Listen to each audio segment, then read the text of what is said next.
जय श्री कृष्ण भक्तों, आपका स्वागत है भागवत महापुराण की इस गाथा में। हम चतुर्स्कंद 25वां अध्याय का अध्ययन कर रहे हैं। राजा पुरंजु की गाथा कि राजा पुरंजु की गाथा में ये जाना था हमने पिछले एपिसोड में कि प्राचीन बाहिरी जब पुत्र सब चले गए तो कैसे कर्म कांड में लग गया और उसको ज्ञान उपदेश नारद जी ने दिया था। आइए इसको आरंभ करते हैं। वसुदेवं सुतं देवं कंसचारूरमर्दनं देवकी परमानंदं श्रीकृष्ण वंदे जगद्गुरु। श्रीकृष्ण शरणं गोपाल शरणं श्रीकृष्ण शरणं गोपाल शरणं मेरे बाके बिहारी नंदलाल शरणं मेरे बाके बिहारी नंदलाल शरणं मेरे कृष्ण शरणं गोपाल शरणं श्री कृष्ण शरणं गोपाल शरणं मेरे बाके बिहारी नंदलाल शरणं मेरे बाके बिहारी नंदलाल शरणं श्री कृष्ण शरणं गोपाल शरणं श्री कृष्ण शरणं गोपाल शरणं मेरे बाके बिहारी नंदलाल शरणं मेरे के बिहारी नंदलाल शरणं श्री कृष्ण शरणं गोपाल शरणं श्री कृष्ण शरणं गोपाल शरणं मेरे बाके बिहारी नंदलाल शरणं मेरे बाके बिहारी नंदलाल शरणं। बोल भगवान श्री कृष्ण की जय। हे नंद के लाला की जय। हे देवकी नंदन श्री कृष्ण की जय। हे द्वारकाधीश भगवान श्री कृष्ण की जय। बोल देवाधिदेव पूर्ण ब्रह्म भगवान श्री कृष्ण की सदा ही जय। जय श्री कृष्ण भक्तों, आपका स्वागत है भागवत कथा में। हम चौथे स्कंद का 25वां अध्याय का पान कर रहे हैं। हमने जाना था कि प्राचीन बाहिरी जो प्रेषताओं के पिता थे, वो जब पुत्र बाहर चले गए तपस्या करने के लिए, जिनको स्वयं महादेव जी ने जिनको ज्ञान उपदेश किया और ब्रह्म ज्ञान दिया और बताया कि भगवान श्री कृष्ण की पूजा करो, उनकी चिंतन करो। तो भक्तों, अब प्राचीन बाहिरी जो थे वो भोगों में तन्मय हो गए और उन तन्मय होने के कारण उन्होंने पशु हिंसा यज्ञ करने आरंभ कर दिए ताकि पशु को खाया भी जा सके और शक्तियाँ भी प्राप्त की जा सके। तो नारद जी ने उनको ज्ञान उपदेश दिया कि देखो, तुम जिनको पीड़ा दे के मार रहे हो वो तुम्हारी ही वाट जो रहे हैं, क्योंकि कर्म का लेखा लेना देना बना रहता है, चाहे वो धन में हो, चाहे कर्म में हो और चाहे शरीर का हो। तुमने जिनके शरीर छीने हैं, अब ये तुम हमसे ये तुम्हारा शरीर छीनेंगे। उसने सारे पशुओं को देखा था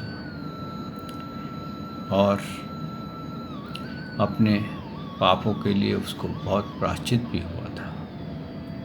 फिर उन्होंने राजा पुरंजु की गाथा सुनाई थी कि राजा पुरंजु एक अच्छा नगर ढूंढते हुए सारी पृथ्वी पे विचरा, पर उसको कहीं पसंद नहीं आया। लेकिन एक हिमालय के पास उत्तर दिशा में उसको एक 9 द्वार वाला नगर पसंद आ गया, और वहाँ पर रहने वाली एक स्त्री जो वहाँ की मालकिन थी वो भी उसको बहुत पसंद आ गई। लेकिन स्त्री ने कहा कि मुझे मेरे पैदा करने वाले का पता नहीं है, मैं किस गोत्र से हूँ ये भी पता नहीं है। तो भक्तों, जिस मानव को ये ज्ञान नहीं है कि उसका पिता कौन है, वो किस गोत्र से है, तो कितना बड़ा ज्ञानी है। और वो वहाँ की रानी है, उसके 10 सेवक हैं, और 10 सेवक की 100 पत्नियां हैं। तो आप सोचिए कि 1000 तो ऐसे ही हो गए। और वो स्त्री को भी वो पसंद आ गया। स्त्री का भी मन चाह रहा था कि मुझे भी कोई अच्छा सहारा मिल जाए। उन दोनों ने विवाह कर लिया। अब दोनों ही भोगों की पूर्ति में लगे हुए थे। स्त्री भी भोग चाहती थी और पुरुष भी भोग चाहता था। तो यहाँ पर नारद जी आगे कहते हैं, आइए इसको गाथा को आगे बढ़ाते हैं। सच्चिदानंद रूपाय विश्वोत्पत्ते आदि हेतवे ताप्त विनाशाय श्री कृष्णाय वयं नमो नमः। श्री कृष्णाय वयं नमो नमः। श्री कृष्णाय वयं नमो नमः। श्री कृष्णाय वयं नमो नमः। बोल भगवान श्री कृष्ण महाराज की जय। नारद जी कहते हैं, राजन, उन स्त्री पुरुष ने इस प्रकार एक दूसरे की बात का समर्थन कर फिर 100 वर्ष तक उस पुरी में रहकर आनंद भोगा। यानी कि दोनों ही भोगने में इंटरेस्टेड थे। उनको किसी और चीज़ की परवाह नहीं थी, क्योंकि जो देश था वो पूर्ण संपन्न था। खाने पीने की वस्तुएं थी, क्रीड़ा करने की वस्तुएं थी, हर प्रकार का ऐशो आराम उस पुरी में अवेलेबल था। और आगे कहते हैं कि गायक लोग समुद्र स्वर में जहाँ तहाँ राजा पुरंजू की कीर्ति गाया करते थे। जब ग्रीष्म ऋतु आती तब वह अनेकों स्त्रियों के साथ सरोवर में घुसकर जल कीड़ा करता। देखिए क्या क्या उसके ऐश्वर्य थे। नारद जी ये ऐश्वर्य बता रहे हैं, कैसे आदमी अपनी मस्ती में खो जाता है जब उसके पास बहुत सा धन होता है, बहुत से सेवक होते हैं। तो कभी वो गाने सुनेगा, कभी फिल्में देखेगा, कभी क्लबों में जाएगा, कभी रेस्टोरेंट्स में जाएगा, और कभी स्विमिंग पूल में जा कर के जल क्रीड़ा करेगा। और उस नगर में जो 9 द्वार थे उनमें से 7 नगर के ऊपर और 2 नीचे थे। उस नगर का जो कोई राजा होता उसके पृथक पृथक देश में जाने के लिए ये द्वार बनाए गए थे। हर तरफ जहाँ भी उसको जाना हो उसके उसी द्वार से निकलना पड़ता था। राजन इसमें 5 पूर्व, 1 दक्षिण, 1 उत्तर और 2 पश्चिम की ओर थे। उनके नामों का वर्णन करता हूँ। पूर्व और खोगोता और अविमूर्खी नाम के 2 द्वार एक ही जगह बनाए गए थे। उनमें होकर राजा पुरंजू अपने मित्र धुमान के साथ विभ्राजित नाम के देश जाया करता था। उसी प्रकार उसे और नीलिनी नाम के 2 और भी एक ही जगह द्वार बनाए गए थे। उसमें से होकर वह अवधूत के साथ सौरभ नाम के देश जाता था।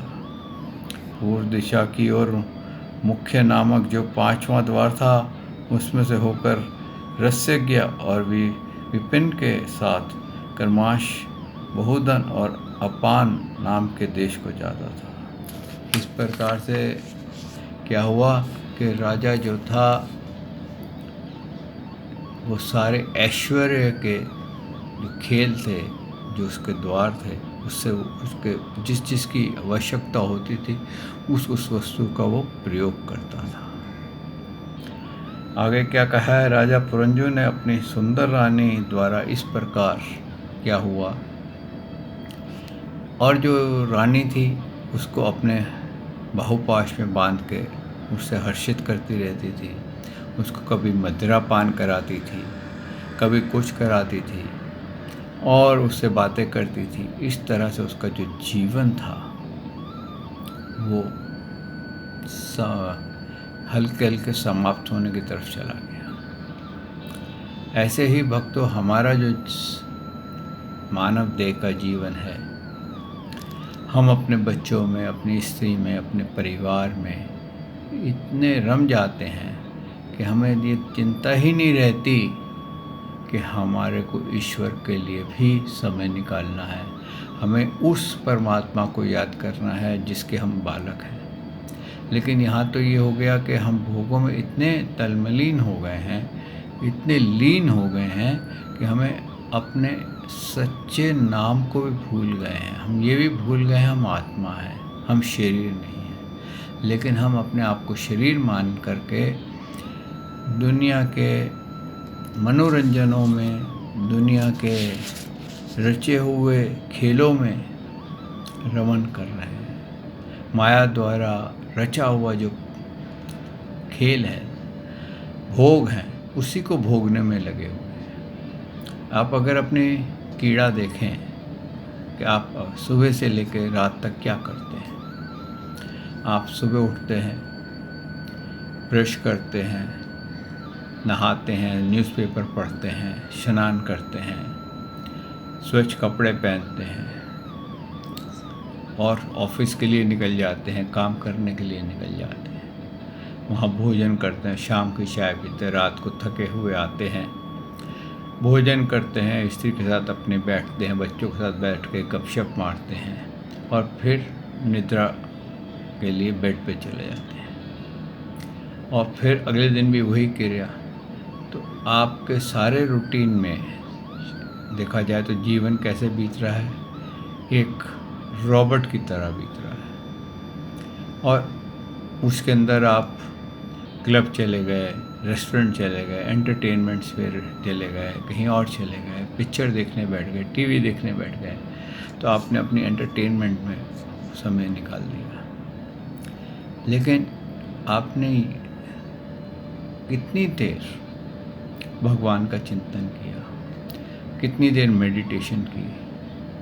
कई लोग तो ऐसे हैं जिनको कि खाना खाने के लिए भी कहते हैं कि सुबह जब ऑफिस भागते हैं या किसी काम पे जाते हैं तो ब्रेकफास्ट कार में करते हैं। यानी कि जिसके लिए धन कमा रहे हैं, धन किसके लिए कमाया जा रहा है?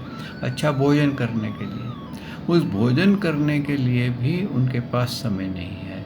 तो फिर ऐसे धन का क्या लाभ या ऐसे जीवन का क्या लाभ जो आपको विश्राम न करने दें। लेकिन ये कब तक होता है? जब तक आदमी का शरीर चलता रहता है। तो वो क्या कहते हैं, नारद जी कहते हैं कि वो हर कार्य के लिए वह स्त्री जो थी उनको मोहित करती रहती थी। किसको? राजा पुरंजू को। ऐसे ही हमारा परिवार अपनी मीठी बोली में, अपने आकर्षण में, अपने चिंतन में हमें मोहित करता रहता है और हम अपने परिवार को प्रसन्न करने के लिए सारा जीवन व्यतीत कर देते हैं।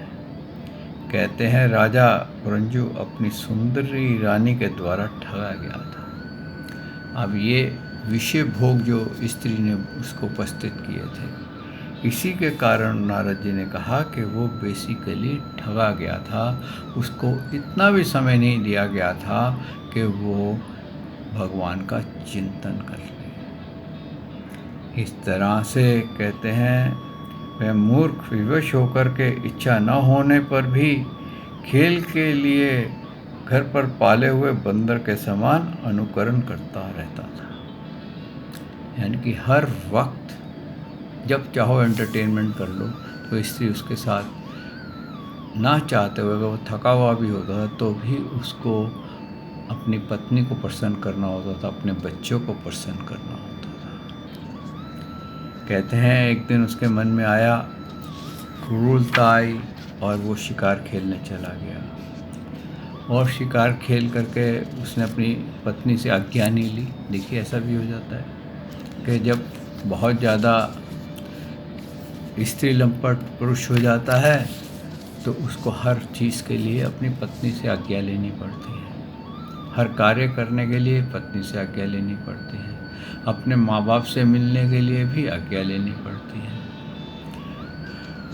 तो वो बिना आज्ञा लिए ही चला गया और जब आया तो क्या देखता है कि पत्नी बहुत कुपित हो गई है और फिर बड़ी मुश्किल से उसकी कहते हैं टांगे दबा करके, उसके पाँव दबा करके, यानी कि वो इतना गिर गया था भोगों में कि उसको भोग के अतिरिक्त कुछ नज़र नहीं आता था।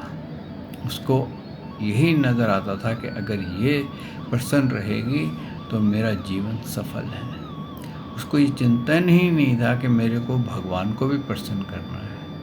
वो स्त्री और परिवार को ही प्रसन्न करने के लिए लगा रहा। इसी प्रकार भक्तों, यहाँ ये 26वां अध्याय का विश्राम हो जाता है। अब 27वां अध्याय यहाँ आरंभ होता है चतुर्स्कंद का। प्रंजु पर चंड वेग की चढ़ाई तथा काल कन्या का चरित्र। अब क्या हुआ? अब राजा जो था अपने रोज नित्य व्यवहार में लगा हुआ था। अब व्यवहार में लगा हुआ था, उसको ये पता ही नहीं चला कि उसका समय कैसे बीत गया। आगे नारद जी कहते हैं, राजन इस प्रकार काम उतारू चित्त से उसके साथ व्यवहार करते करते राजा प्रंजु की जवानी के आधे क्षण के समान बीत गई। अब आप ये देखिए कि हमारा जीवन कैसे बीतता है। आज आप कितने वर्ष के हैं, आप वहाँ पर देखिए। मान लीजिए आज आप 50 वर्ष के हैं, तो अपने आप को रिवर्स गियर लगाएं तो आपको क्या लगता है? अरे अभी तो मैं बच्चे की तरह अपने पिताजी के साथ खेलता था, अभी मेरे पिताजी उंगली पकड़ के चलाते थे, अभी तो मैं स्कूल गया था। तो कैसे लगा जैसे एक क्षण में सब कुछ गुजर गया। तो क्या हुआ, जब अच्छा समय होता है तो भोगों में जीवन बहुत जल्दी गुजर जाता है। और भोगों में जब जीवन जल्दी गुजर जाता है, हकीकत तो ये है कि जीवन तो उसी स्पीड से गुजरता है, लेकिन हमें लगता है बहुत जल्दी गुजर गया, क्योंकि हम उस भोगों के अंदर इतने खो जाते हैं। जैसे फिल्म के अंदर आप बैठते हैं तो फिल्म देखते हुए आपको 3 घंटे की फिल्म होती है। जब आप जाते हैं तो मान लीजिए आप 12 बजे का शो देख रहे हैं दिन में, 12 से 3 का, तो 12 बजे आप घुसे और कब 3 बजेंगे आपको पता नहीं चलता। अगर फिल्म हंसी मजाक वाली हो आपको बहुत अच्छा लगेगा, रोने पीटने वाली हो तो आप कहेंगे यार सर दर्द हो गया। तो ऐसे ही कई बार कहते हैं ना, बोरिंग फिल्म हो तो कहते हैं यार ये बड़ी लंबी चल रही है। हाँ, हंसी मजाक वाली अरे ख़त्म हो गई। तो ऐसे ही हमारा मानव देह का जीवन है। अगर सुख और शांति से चल रहा है तो बड़ा अच्छा लग रहा है, लेकिन दुखों से भरा हुआ है, यार बड़ा लंबा है, कब ख़त्म होगा, कब ये होगा। लेकिन अगर सुख शांति वाला ख़त्म हो गया तो हम मरना नहीं चाहते। और वही यहाँ पर प्रंजु के साथ होता है। आगे क्या कहते हैं, राजन इस प्रकार काम अतारो चित्त से उसके साथ व्यवहार करते करते राजा प्रंजु की जवानी के आधे क्षण के समान बीत गई। प्रजापति उस प्रंजुनी ने राजा प्रंजुन के 1100 पुत्र और 110 कन्या हुई, जो सभी माता पिता का सुयश बढ़ाने वाली और सुशीलता उदारता आदि गुणों से संपन्न थी। ये प्रंजुनी नाम से विख्यात हुई। इतने में उस सम्राट की लंबी आयु का आधा भाग निकल गया। फिर पंचाल राज प्रंजु ने पितृवंश की वृद्धि करने के लिए पुत्रों का वधुओं के साथ और कन्याओं को उनके योग्य वरों के साथ विवाह कर दिया। पुत्रों में से प्रत्येक 100 पुत्र हुए। उनसे वृद्धि को प्राप्त होकर पंजु नाम का वंश सारे पंचाल देश में फैल गया। इन पुत्र पौत्र गृह कोष सेवक और मंत्री आदि में दृढ़ ममता हो जाने से वह इस विषयों में भी बंध गया। फिर तुम्हारी तरह उसने भी अनेकों प्रकार के भोगों की कामना से यज्ञ की दीक्षा ली। तरह तरह के पशु हिंसा घोर यज्ञों से देवता पितृ और भूतपतियों की आराधना की। इस प्रकार वह जीवन भर आत्मा का कल्याण करने वाले कर्मों की ओर से असावधान और कुटुंब पालने में व्यस्त रहा। अंत में वृद्धावस्था वह समय आ पहुंचा जो स्त्री लंपट पुरुष को बड़ी अप्रिय होता है। क्या हो गया? अब उसने देखिए, पहले ऐसे ही होता है ना, जब आदमी पैदा होता है तो पहले स्कूल जाता है, फिर कॉलेज जाता है, फिर शादी करता है। बिल्कुल वही कहानी है। बच्चे पैदा करता है, फिर बच्चों का विवाह करता है, उनको कर देता है, फिर अपने पुत्र पौत्र वगैरह के साथ खेलने का, पौत्री के साथ खेलने का बड़ा मन करता है, उनके चिंतन में लगा रहता है। उसको पता ही नहीं चलता कि उसका ये वृद्धावस्था आ गई। और जब वृद्धावस्था आ जाएगी तो क्या होगा? भूख कम हो जाएंगे। मान लीजिए डायबिटीज या शुगर हो गई, क्या आप मीठा नहीं खा सकते, रेस्टोरेंट में तीखा नहीं खा सकते, एसिडिटी होती है, चलने में टांगों में दर्द होती है, ब्लड प्रेशर हो गया, नमक नहीं खा सकते। तो सब चीज़ों, तो ऐसे जो भोगों में व्यक्ति होता है उसके लिए वृद्ध अवस्था जो होती है वो ऐसी होती है जैसे कि बहुत बड़ी पनिशमेंट। उसको बहुत तड़प करके तड़पना पड़ता, क्योंकि उसके जो इंद्रियां होती हैं वो रुकती नहीं है। वो किसी न किसी तरीके से भोगों में हर वक्त रहना चाहती है, लेकिन आयु छोड़ती नहीं है। अब आप किसी को भी देख लीजिए, किसी भी वृद्ध मानव को देख लीजिए, उसको बहुत सारे उसके खान पान जो जवानी में खाता पीता था, बड़े मज़े से रोड पे खड़ा हो गया कुछ भी खा लेता था, आज उसके लिए क्या हो गया? भैया इसको बुलाओ, पानी पिलाओ, उसको ये दवाई दो, खाने से पहले एक गोली खाएगा, खाने के बाद ये गोली खाएगा, और बस गोली ही गोली, आगे पीछे गोली, टॉयलेट जाना तो गोली, सुसु नहीं आता तो गोली। तो क्या क्या उसके क्या हालत हो गई है। इस तरह से उन्होंने कहा कि राजा, उसकी इस बुरी हालत हो गई थी। आगे क्या बोलते हैं नारद जी? राजन, चंडवेक नामक एक गंधर्व राज है। उसके अधीन 360 महाबलवान गंधर्व रहते हैं। उसके साथ मैथुन भाव से स्थित कृष्ण और शुक्ल वर्ण की उतनी ही गंधर्वनियाँ भी हैं। ये बारी बारी से चक्कर लगाकर भोग विलास की सामग्री भरी पूरी नगरी को लूटती रहती हैं। गंधर्वराज चंडवेक ने उन अनुचरों को जब राजा पुरंजु का नगर लूटने का आरंभ किया तब वह 5 फन के सर प्रजागर ने रोका। अब ये क्या है भक्तों, यहाँ पर ना एक दृष्टांत चल रहा है जो आगे आकर के आपको बताया जाएगा कि ये चंडवेक कौन है, ये रानियाँ कौन है, और ये 5 फन वाला नाग कौन है। आप इसको एपिसोड को पूरा देखेंगे तो आपको पता चलेगा ये सब हमारे साथ ही हैं। आगे क्या बोला? ये पुरंजनपुरी चौकसी करने वाला महाबलवान सर्प 100 वर्ष तक अकेला ही उन 720 गंधर्वियों से युद्ध करता रहा।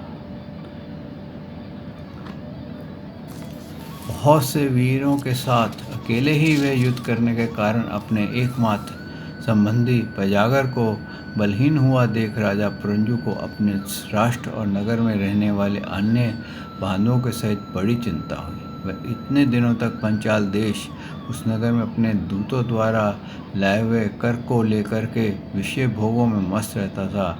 स्त्री के वशीभूत रहने के कारण इस अवश्यंभावी भय का उसे पता ही नहीं चला।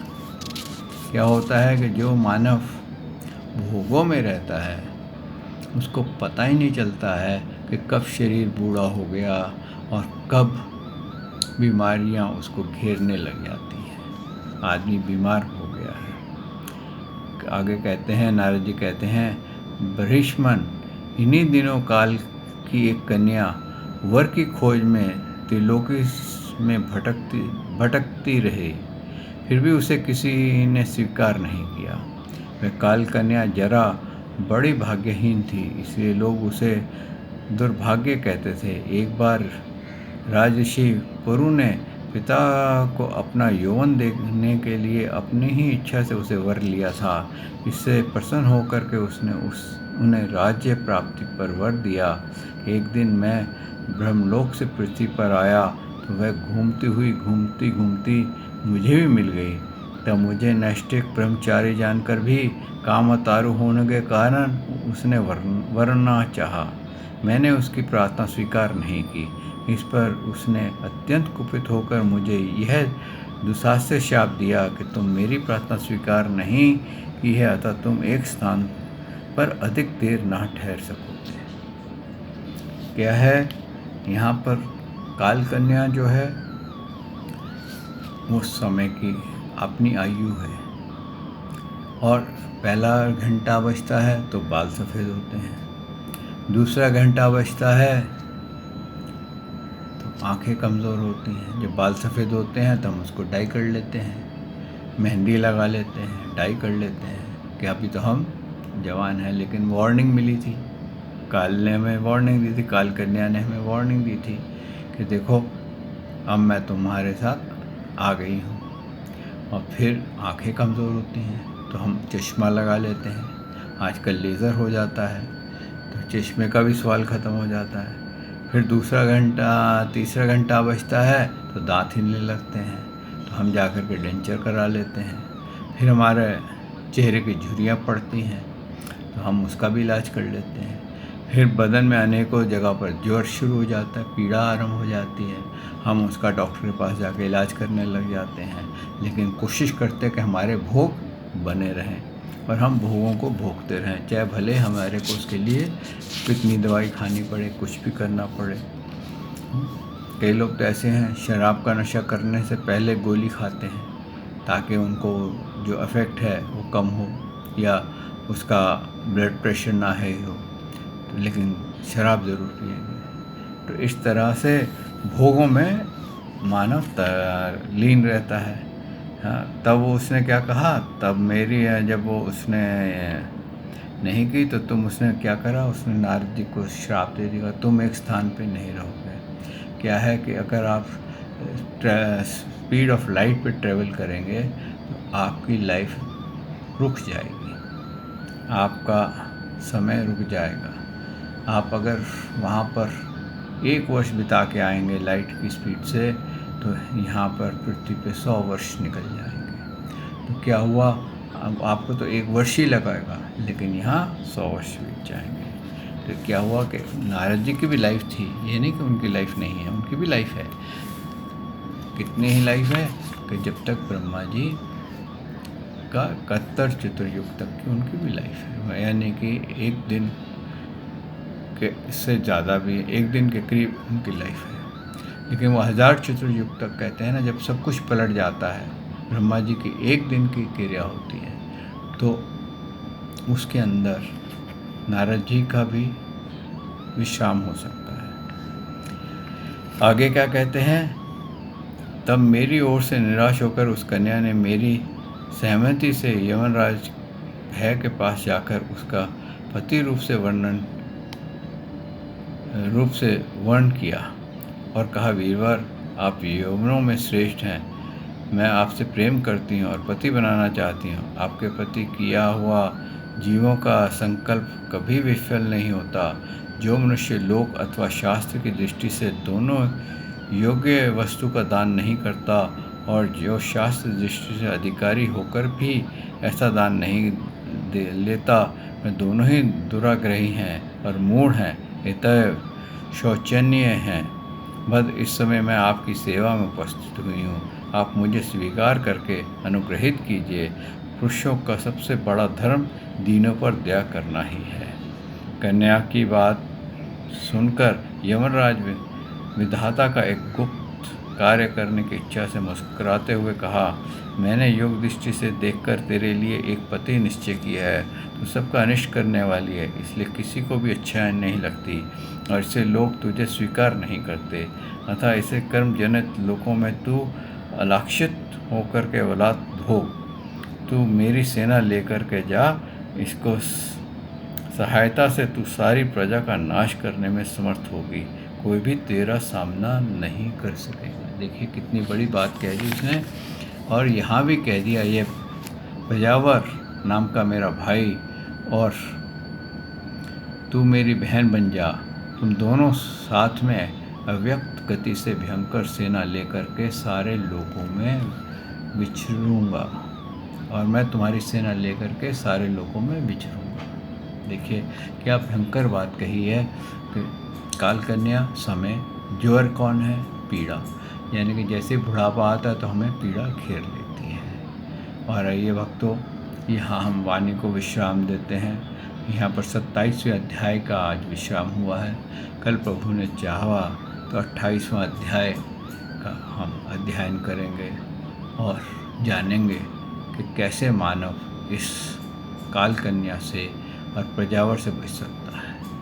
श्री कृष्ण शरणम गोपाल शरणम, श्री कृष्ण शरणम गोपाल शरणम, मेरे बांके बिहारी नंदलाल शरणम, मेरे बांके बिहारी नंदलाल शरणम, श्री कृष्ण गोपाल शरणम, कृष्ण शरणम गोपाल शरणम, मेरे बांके बिहारी नंदलाल शरणम, मेरे बांके बिहारी नंदलाल शरणम।